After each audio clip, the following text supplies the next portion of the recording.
Okay, इस्पायलर experimental स्कूलमध्ये आज rain स्टेशो या रेन स्टेशोचे कार्यक्रमाचे चीफ गेस्ट माधुरीताई आलेल्या आहेत. माधुरीताई ह्या उत्तम लेखिका आहेत, कवयित्री आहेत. त्यांनी विविध विषयांवर खूप सुंदर अशा कविता लिहिलेल्या आहेत. आपण एक रावणावरची कविता आत्ताच त्यांची आपण ऐकली. तर कवयित्रीचा जो प्रवास झाला तो कसा होता, काय होता, त्या संदर्भातली पूर्ण इंटरव्ह्यू आपल्या 9th स्टँडर्डचे स्टुडंट घेणार आहेत. Wish you very all the best. आपण सुरू करूया. हो करू. एक लेखिका होण्यामागे तुमचा पहिला आदर्श काय होता? पहिला आदर्श हा नेहमी खूप चांगला असेल ना तर आपण फार चांगले घडतो. माझा आदर्श होता ज्ञानपीठ पुरस्कार विजेते विंदा करंदीकर. मला वाटतं बऱ्याच जणांना ते माहिती असतील, त्यांच्या कविता माहीत असतील. खूप साऱ्या पुस्तकांमधून त्यांच्या कविता आता अभ्यासाला आत्ता पण आहेत. तर ते विंदा करंदीकर हे ज्येष्ठ कवी हे माझे आदर्श आणि त्यांच्या कविता मला पहिल्यापासून खूप आवडत होत्या. तसं म्हटलं तर लेखनामध्ये खूप साऱ्या आपण म्हणतो वाटा असतात. मग तुम्ही बाललेखन साहित्यच का चूज केलं? मुळामध्ये मी फक्त बालसाहित्य नाही लिहिली. मी सगळ्यात पहिल्यांदा मोठ्यांसाठीच लिहित होते. माझा मोठ्यांसाठीचाच कविता संग्रह पहिला प्रकाशित झाला, ज्याचं नाव आहे आपली भिंतच पाऱ्याची.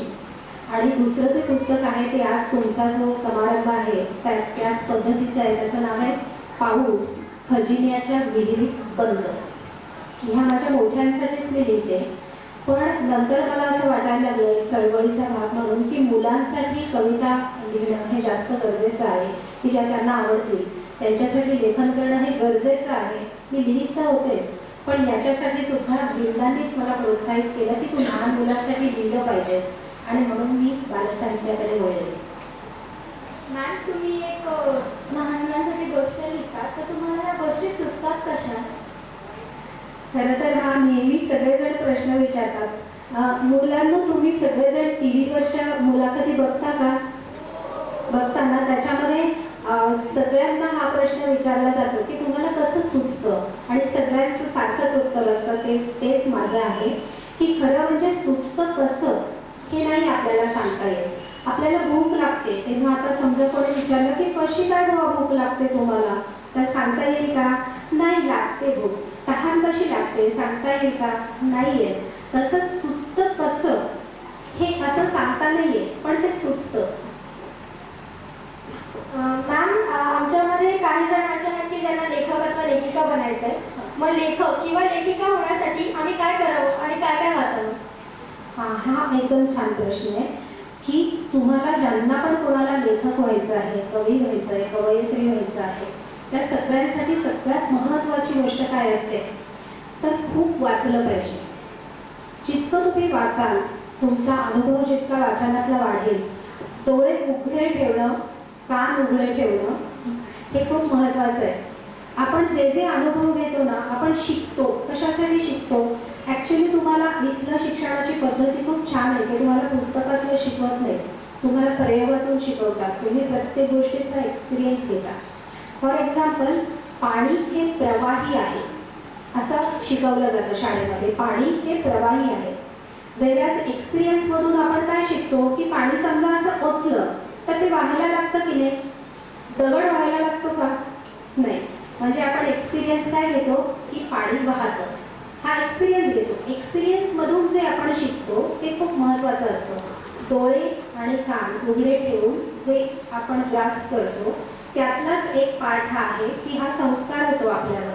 तसा वाचनाचा एक संस्कार होतो आपल्यावर. जितकं आपण वाचू तेवढे आपल्याला नवीन नवीन गोष्टी कळायला लागतात. जेवढं आपण ऐकू तेवढे आपल्याला नवीन विषय कळतात, कसं लिहावं हे सुचतं. तर तेव्हा वाचणं, वाचत राहणं आणि त्याच्यातूनच आपण लिहू शकतो. मॅम, तुम्ही एक अभिनेत्री, कवयित्री व सामाजिक कार्यकर्ता आहात. यामधला फरक आम्हाला सांगाल का? तसा तर हा सगळ्यांना माहितीचा फरक आहे, पण तरी मी सांगते. अभिनेत्री म्हणजे अभिनय करते ती अभिनेत्री. तुम्ही सगळेजण सिनेमा बघता, TV-वरच्या सिरियल्स बघता, आणि त्याच्यामध्ये जे ॲक्टर्स असतात ते म्हणजे काय करतात? तो अभिनय. तर त्याला अभिनय का म्हणायचं? तर त्याचं एक उदाहरण देते.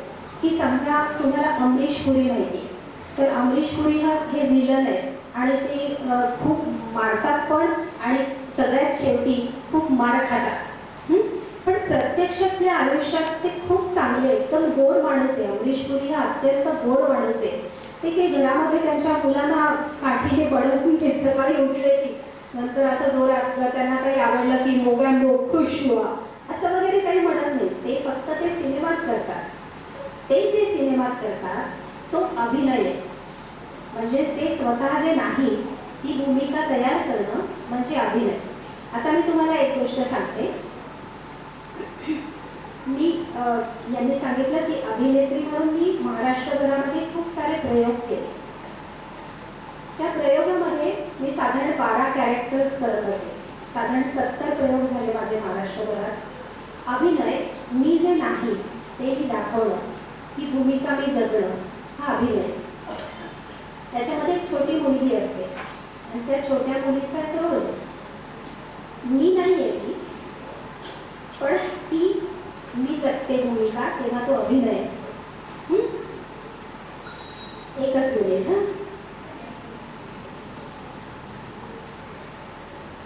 चिमणी चिमणी वाढाकार कावळ्या कावळ्या पाणी दे, मी देईन तुला गदाना, मी देईन तुला रे घरते. चिमणी चिमणी वाढाकार कावळ्या कावळ्या पाणी दे, शेणाचे मेणाचे घर मी बांधून देईन तुला. तिचे पुढे काय मला आठवत नाही. मम्मा, ती छोटी मुलगी स्वतः उभी आहे.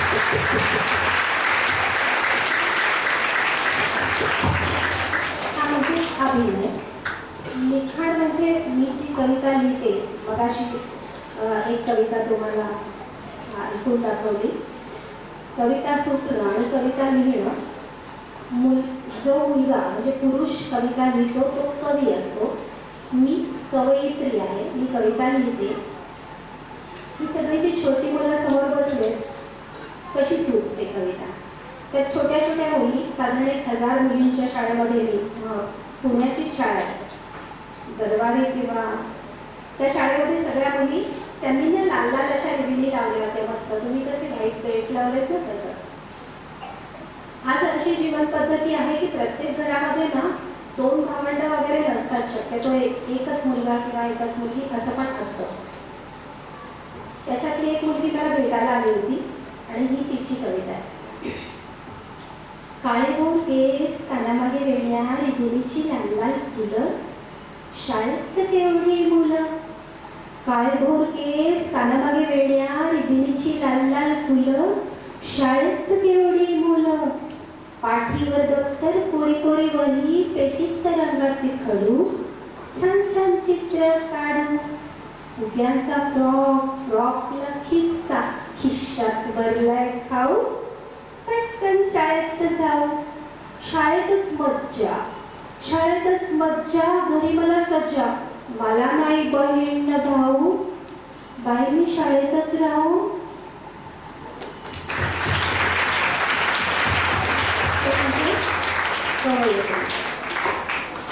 आणि सामाजिक कार्यकर्ते म्हणजे काहीच वेगळं नसतं. समाजातल्या प्रत्येक घटकातूनच आपण मोठे होतो. समाजाचा आपण एक भाग आहोत.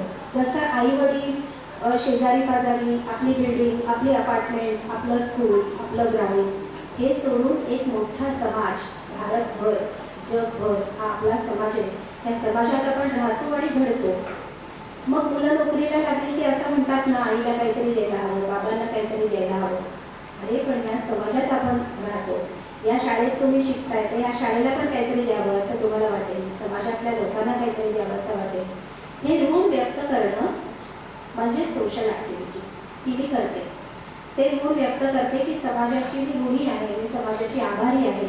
मी कवयित्री कुणामुळे झाले, समाजामुळे झाले. मी अभिनेत्री कुणामुळे झाले, मी एवढं शिक्षण कुणामुळे घेतलं. मला खूप सारे शिक्षक मिळाले की ज्यांनी मला इथवर आणून पोचवलं. माझे आईवडील, माझे गुरुजन आणि माझा समाज यांच्याप्रती मी खूप ऋणी आहे. म्हणून मी त्यांचं जे देणं लागते त्याचा थोडासा भाग मी त्यांना देते. हे सामाजिक कार्य. कवयित्री, अभिनेत्री आणि सामाजिक कार्यकर्ती याच्यातला हा फरक आहे. कळला तुम्हाला? आणि ती कविता कळली तुम्हाला? सगळ्यात शेवटी आपण एक कविता म्हणणार आहोत बरं का. तुम्ही पण म्हणायचे, ती मी नाही म्हणणार. मॅम, आता आपल्या या मुलाखतीची सांगता करण्यासाठी तुमची एक सगळ्यात आवडतीची पावसाळी कविता असेल ती म्हणाली. पण मी एकटी नाही म्हणणार. जर मुलं सगळी म्हणणार असतील तरच मी म्हणेन, अशी माझी अट आहे. सगळे म्हणणार ना? मग आधी मी पहिल्यांदा एक ओळ म्हणेन, मग तुम्ही माझ्या मागून म्हणायचं. हं? आता ही कविता आहे पावसाची, पण सगळेजण असं म्हणतात की नाही, येरे येरे पावसा, पाऊस हवा आपल्याला. माझं ना उलट आहे. आता ही जी कविता आहे ती अशी आहे की आपण म्हणतो ना सगळेजण, पाऊस पडला का? पाऊस पडला. तर पाऊस पडला असं म्हटलेलं मला अजिबात आवडत नाही. कारण पाऊस हा माझा बेस्ट फ्रेंड आहे. माझा लहानपणापासूनचा आत्तापर्यंत सर्वात बेस्ट फ्रेंड आहे पाऊस.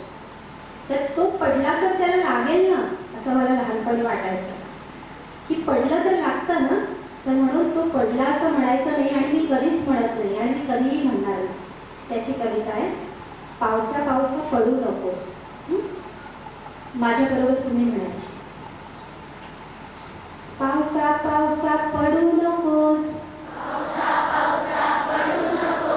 पडलास तर रडू नकोस, रडल्यावर येईल पूर,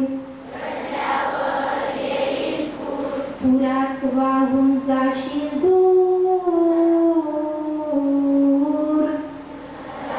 वाहून जाशील दूर,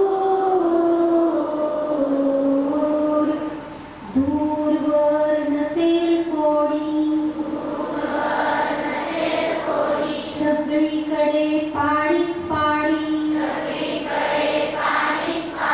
चिखलामध्ये रुतेल पाय,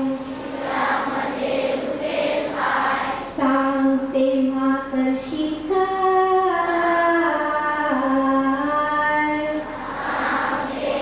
करशील